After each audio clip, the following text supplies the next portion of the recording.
அமெரிக்க அதிபரான ட்ரம்பினுடைய கருத்துக்கு நாலாபுறமும் எதிர்ப்புகள் கிளம்பிட்டு வருதுன்னே சொல்லலாம். ஒரு நாகரிகமே அழிய போகுது அப்படின்னு சொல்லி ட்ரம்ப் அவர்கள் சொல்லியிருக்க கருத்துக்கு போப்லியோ எதிர்ப்பு தெரிவிச்சிருக்காரு.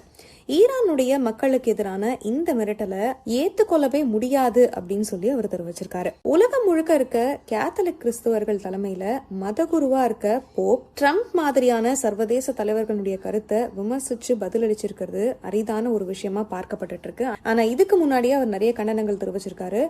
முக்கியமா சொல்ல போனா ஈரானுடைய போர்ல வெற்றி பெற அமெரிக்க மக்கள் தினமுமே இயேசு கிறிஸ்து கிட்ட பிரார்த்தனை பண்ணணும் அப்படின்னு சொல்லி பாதுகாப்புத்துறை அமைச்சர் சொல்லியிருந்தாரு அமெரிக்காவில. ஆனா இது ஒரு போரை வெளிப்படையா மத ரீதியா இணைக்கிறது அப்படிங்கிறது இயேசுவினுடைய வழியில முரணானதா பார்க்கப்படுது. மத்தவங்க மேல நம்ம ஆதிக்கம் செலுத்தணும் அப்படிங்கிற ஆசைய நம்ம ஃபர்ஸ்ட் மனசுல இருந்து எடுத்துடணும். மத்தவங்களை எப்படி வாழ வைக்கணும் அப்படிங்கறத பத்தி மட்டும்தான் நம்ம யோசிக்கணும்னு சொல்லி போப் கருத்து தெரிவிச்சிருந்தாரு. இது தொடர்ந்து இப்போ இந்த விஷயத்துக்கும் கருத்து தெரிவிச்சிருக்காரு போப்லியோ.